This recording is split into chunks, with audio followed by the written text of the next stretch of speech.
Witam was serdecznie w długo wyczekiwanej nowej aktualizacji do Albion Online, która wejdzie na nasze serwery już 30 czerwca. W tym materiale przedstawię wam wszystko, czego potrzebujecie do nowego update'u, czyli nowe bronie, nowy weapon balance oraz nowy content. Jeszcze dorzucę małą notkę, że nagrywam to już trzeci raz, ponieważ audio się wysypało, więc zaraz pewnie w jakiejś drugiej, trzeciej minucie przebiorę się w inne ubrania. No i tak, na sam początek weźmiemy sobie nowy content, czyli nowe 3 vs 3 / 2 vs 2 dungeony.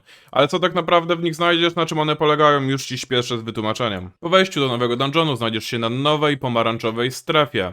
Pomarańczowa strefa działa na tej zasadzie, że nie tracisz tego, co masz założone na siebie, tracisz jedynie to, co masz w ekwipunku. Tak samo jak zabijesz swojego przeciwnika, jedyne co zyskujesz, jeśli chodzi o fame, to fame z wszystkich przedmiotów, które miał w ekwipunku, a nie z tych, które ma założone na siebie. Tak samo jak i drop. Ale właśnie, jak to do końca działa? Pewnie znacie Nightfall Abbey z Albiona, nie?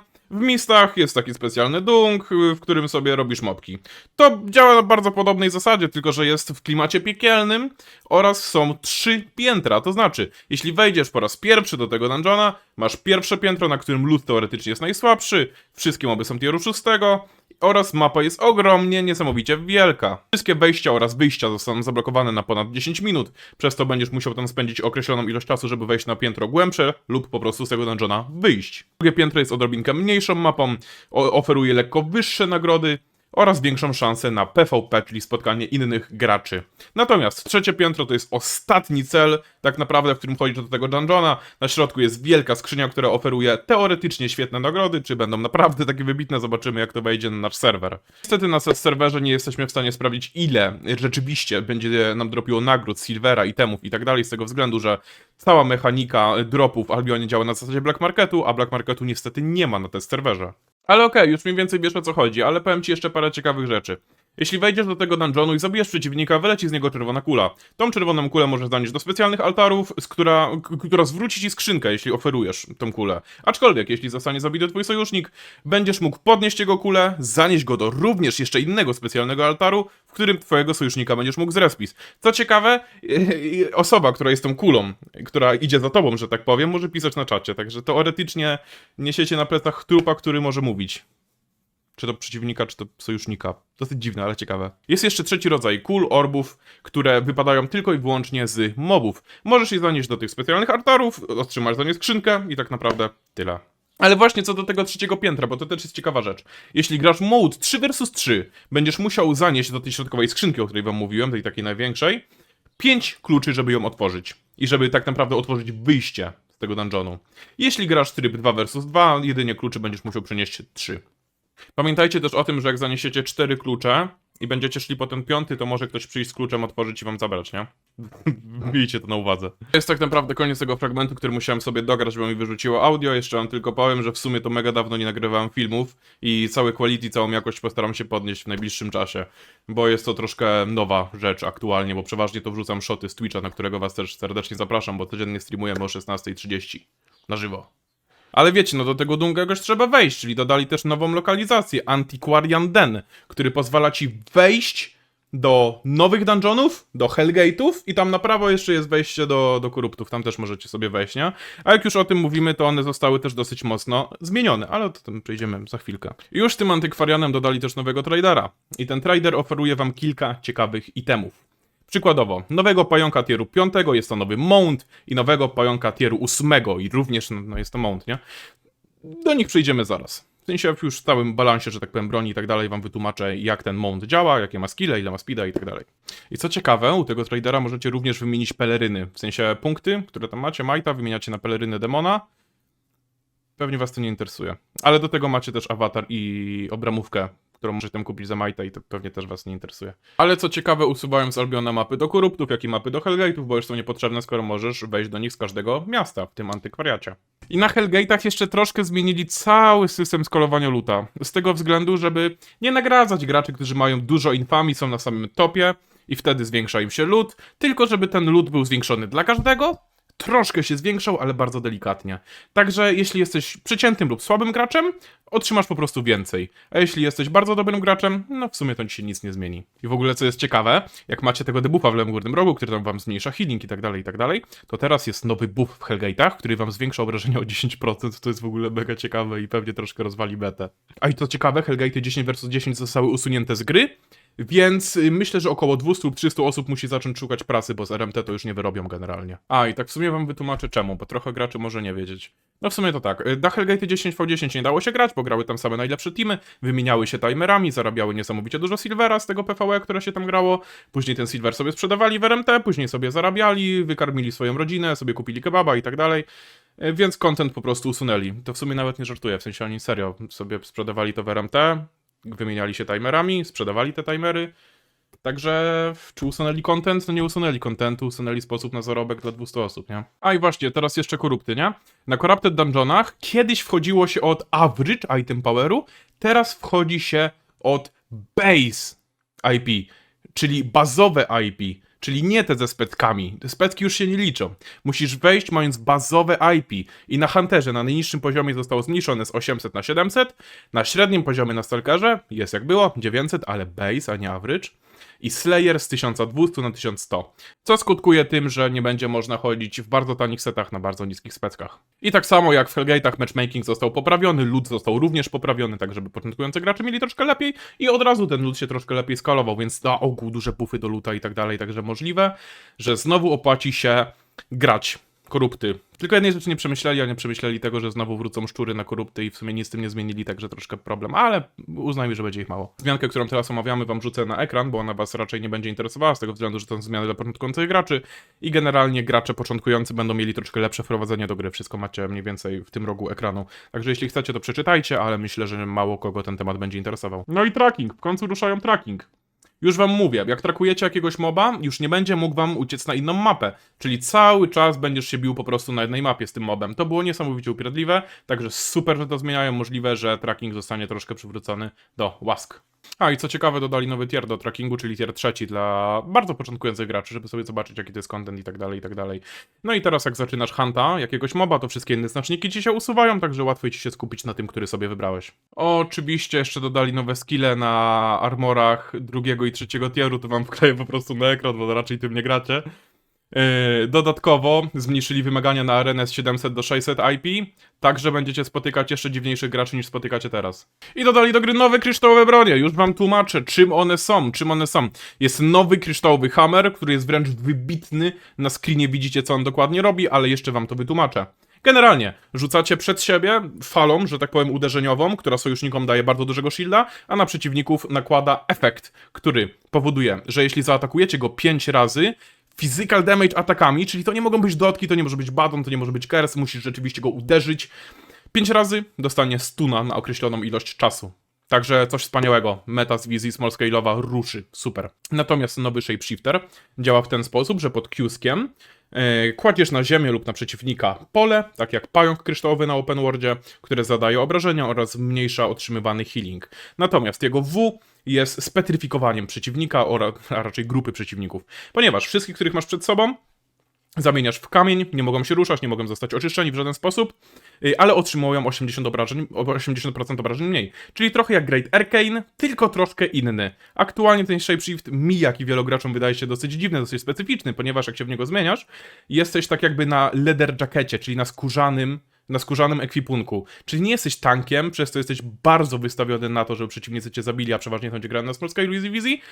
Także broń myślę, że niezbyt trafiona. Jeśli w formie shapeshifta będzie miała armor plate'owy, czyli zbroję ciężką, że tak powiem, ma to ręce i nogi, ale leather trochę mnie nie przekonuje. Dodali również nową kategorię do dziennika w Albionie, która nazywa się Character Progression, czyli jakby twoje konto progresuje, robisz różne aktywności i za to będziesz dostawał różnorakie nagrody. Przykładowo tego pięknego skina do Jelonka, który jest po prostu wspaniały. No dobra, tym akurat mi skradli serce.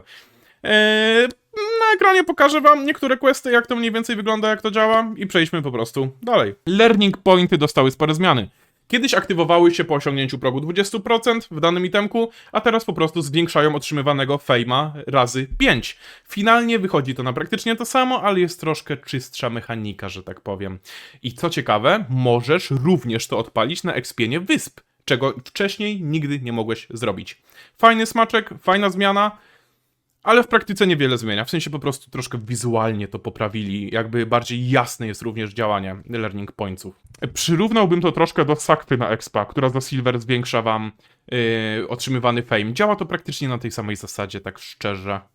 No tylko, że to jest na wszystko, a nie tylko PvE. Deprecap został wydłużony z 10 sekund na 3 minuty, czyli twoja powtórka śmierci. Oraz teraz będzie miała specjalną zakładkę, w której będą pokazane stuny, które otrzymałeś przed śmiercią. Od teraz na Yellow oraz Blue Zone'ach dodali IP Kappa.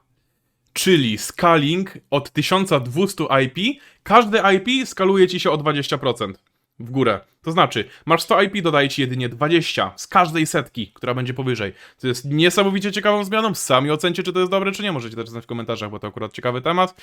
I co ciekawe, powalenie, które otrzymasz od przeciwnika, zamiast 180 sekund będzie trwało sekund 90. A i właśnie, to też zmiana dla początkujących graczy. Jak mieliście tą linię Rivera, która wam zwiększała obrażenia oraz defensywki wobec mobów danego tieru. Teraz zostało to praktycznie usunięte, w sensie już nie ma czegoś takiego.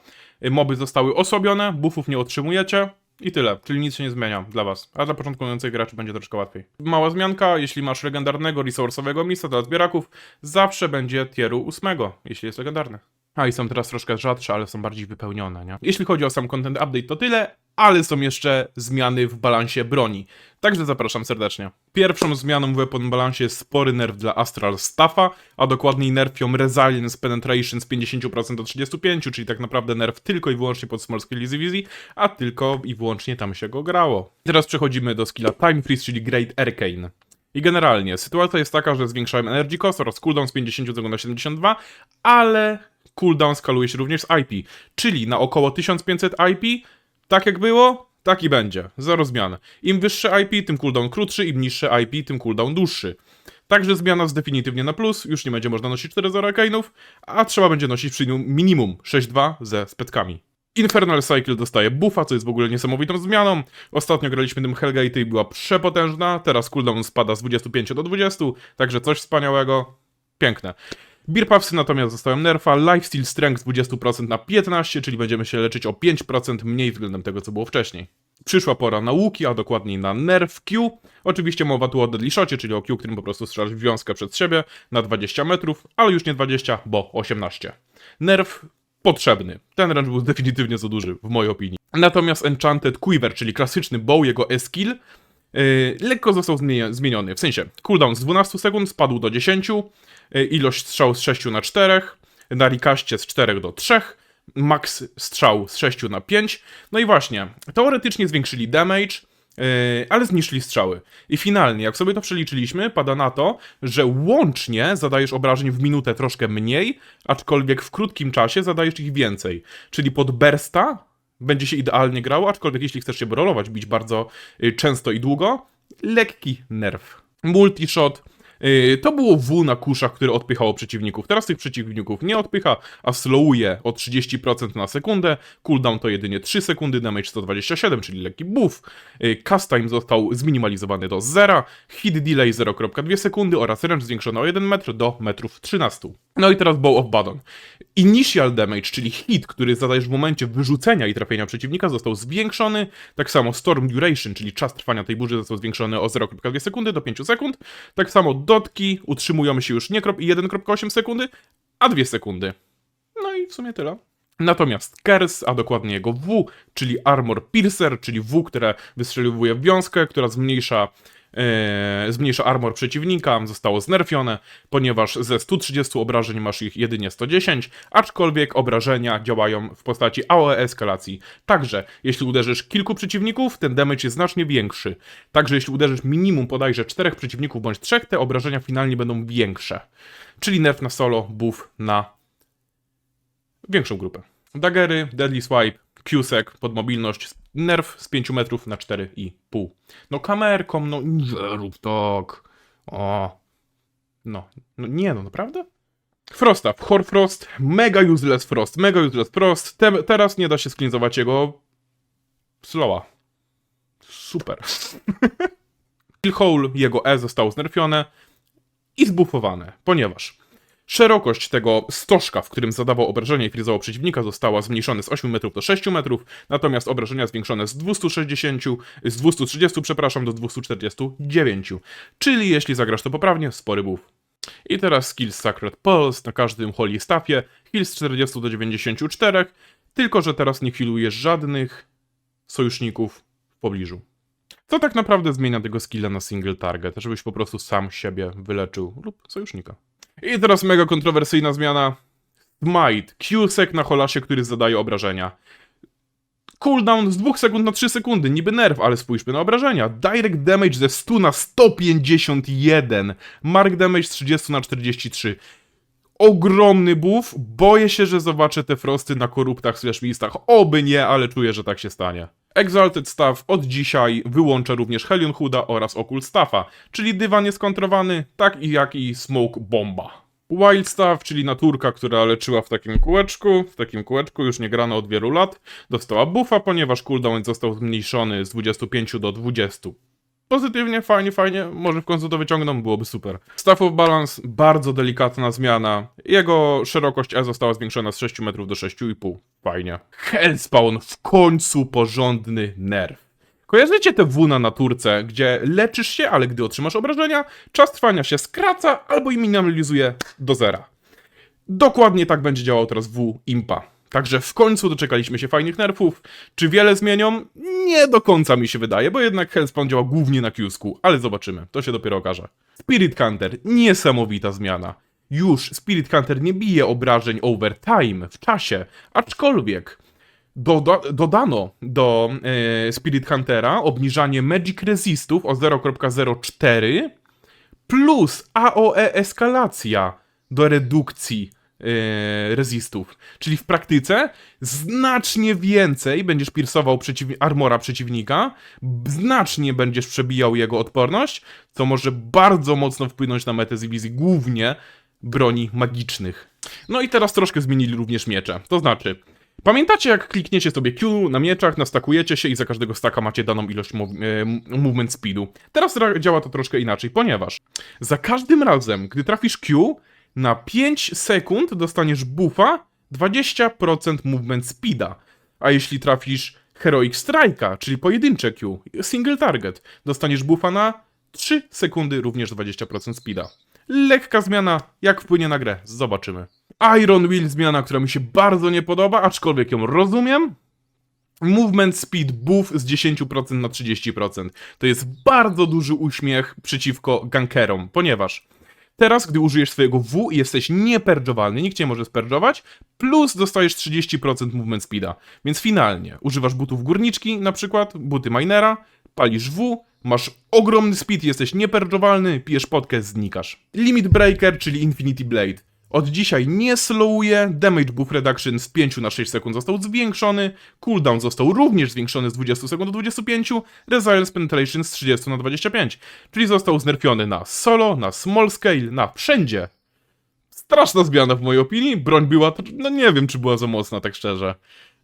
Ale bolesny nerf, bardzo bolesny, mam wrażenie, że tą broń po prostu zabije. Dragon Leap, na każdych rękawiczkach. Od teraz stand time z 0 sekundy na 0,1, przy pierwszym kaście i range z 4,5 metrów na 4, czyli delikatny nerf. Cestusy natomiast dostały buffa, podrzucenie zamiast 1,2 sekundy trwa 1,4 sekundy. Fleet Footwork, czyli W na rękawiczkach. Stand time z 0,4 sekundy do 0,35, cooldown z 3 sekund na 4, jak i range, którym się daszujesz z 7 metrów na jedynie 6. I teraz pora na spikedy, rękawice, slow duration z 4 sekund na 2 sekundy i slow duration no benefits from AOE escalation, czyli czas trwania spowolnienia na przeciwniku skaluje się z AOE eskalacją, im więcej przeciwników trafisz, tym dłuższy slow. I teraz Hood of Tenacity, czas trwania z 2,5 sekund na sekund 4. Bardzo duży nerf, tak szczerze, bardzo duży nerf. Zobaczymy jak to wyjdzie. Mam wrażenie, że w 2v2, 5v5 będzie to bardzo regularnie grane. Pamiętacie jak na hełmach był skill, w którym... To był pierwszy skill. Wybieracie sobie go, modlicie się, że tak powiem, go klikacie i regeneruje wam się mana. Skill został usunięty, a zamiast niego został dodany nowy skill, który daje ci shielda, który przez 3 sekundy absorbuje daną ilość obrażeń, zwraca 25% brakującej energii i ma cooldown 20-sekundowy. Judicator Bootsy, czyli buty rozjemcy, cooldown z 25 sekund na 20, range z 11 metrów na 10. I teraz pora na Battle Mounty. Pierwszego bierzemy Igla, dot duration z 8 sekund na 6 sekund. Mówimy tutaj o skillu, który wypuszcza, że tak powiem, jak Badon, nie? On działa identycznie jak Badon, tylko że ta chmurka się przesuwa.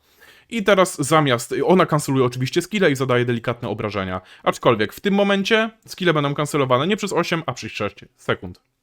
I co ciekawe, Juggernaut od dzisiaj nie będzie mógł sprężać do siebie przeciwników, których są na mouncie. Do gry zostały również dodane 2 nowe mounty, a dokładnie jeden w 2 odsłonach. Jest to oczywiście pająk, który w tierze piątkowym ma prawie 1000 życia, Gallop Speed 110%, zwykły Speed 110%, czyli ten mount nie ma galopu.